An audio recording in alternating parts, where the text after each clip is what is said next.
Halo semuanya, perkenalkan nama saya Igusti Eko Mangasrini dengan NIM 23150511012.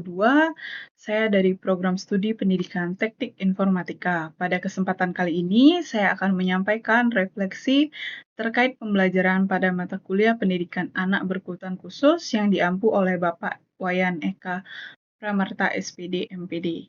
Tujuan dari video refleksi ini adalah untuk menyampaikan pemahaman, pengalaman belajar, serta perubahan sikap yang saya rasakan setelah mengikuti perkuliahan ini, khususnya terkait makna pendidikan anak berkebutuhan khusus dan penerapan pendidikan inklusi di Indonesia. Oke, kita mulai dari yang pertama, yaitu terkait pemahaman tentang pendidikan anak berkebutuhan khusus. Setelah mengikuti mata kuliah ini, saya memahami bahwa pendidikan anak berkebutuhan khusus bukanlah pendidikan yang saling memisahkan, melainkan pendidikan yang saling menghargai keberagaman, kemampuan, kebutuhan, dan juga potensi dari setiap anak. Anak berkebutuhan khusus tidak dapat dipandang dari keterbatasannya saja, melainkan harus juga kita lihat dari individu yang memiliki hak yang sama untuk berkembang dan belajar serta berpartisipasi secara bermakna dalam lingkungan pendidikan.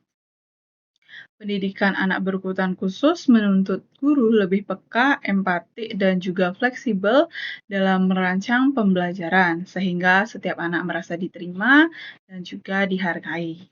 Kemudian yang kedua terkait relevansi konsep inklusi, UDL, dan juga PPI. Konsep pendidikan inklusi sangatlah relevan dalam kondisi pendidikan di Indonesia yang sangat beragam ini, baik dari segi latar belakang sosial, budaya, maupun kemampuan peserta didik. Pendidikan inklusi ini menekankan bahwa semua anak belajar bersama dalam satu lingkungan tanpa diskriminasi.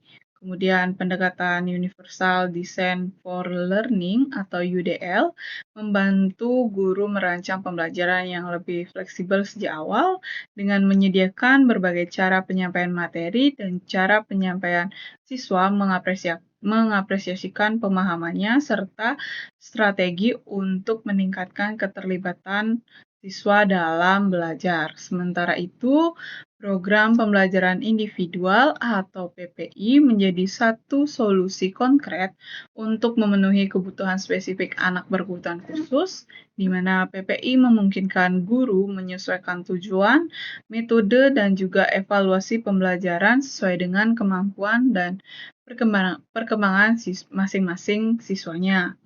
Nah, ketiga konsep ini saling melengkapi dan sangat penting untuk diterapkan agar pendidikan inklusi di Indonesia dapat berjalan secara lebih efektif.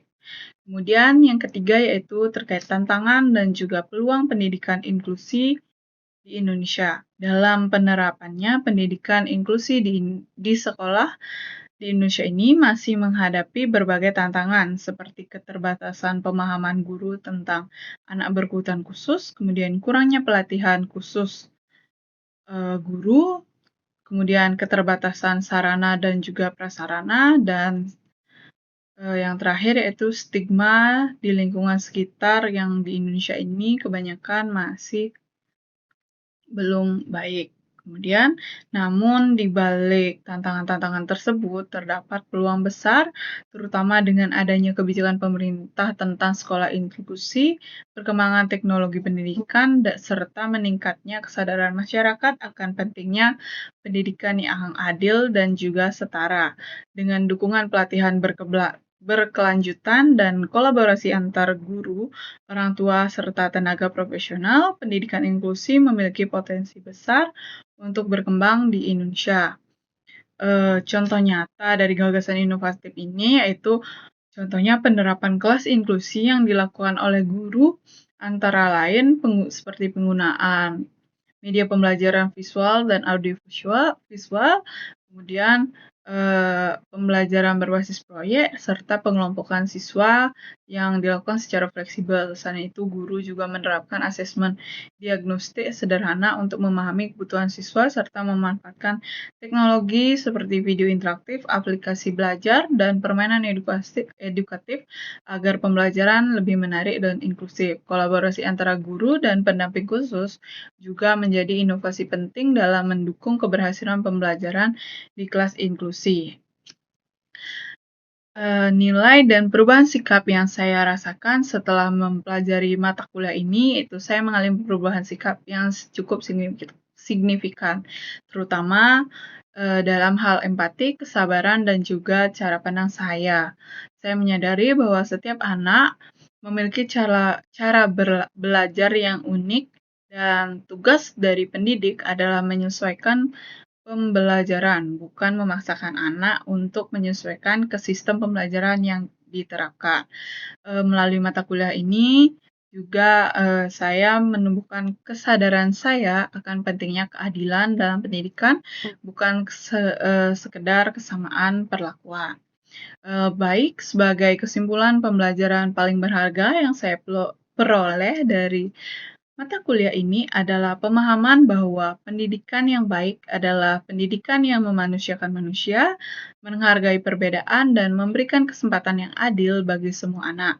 Saya berharap ke depannya pendidikan anak berkebutuhan khusus di Indonesia semakin berkembang, didukung oleh kebijakan yang kuat, guru yang kompeten, serta lingkungan sekolah yang inklusif dan juga ramah bagi semua peserta didik. Terima kasih kepada dosen pengampu Bapak Wayan Eka Pramarta SPD MPD yang telah memberikan ilmu dan juga pengalaman berharga selama perkuliahan ini. Baik, sekian yang dapat saya sampaikan. Jika ada salah-salah kata, saya mohon maaf. Sekian dari saya. Terima kasih. Om Santi Santi Santi Om.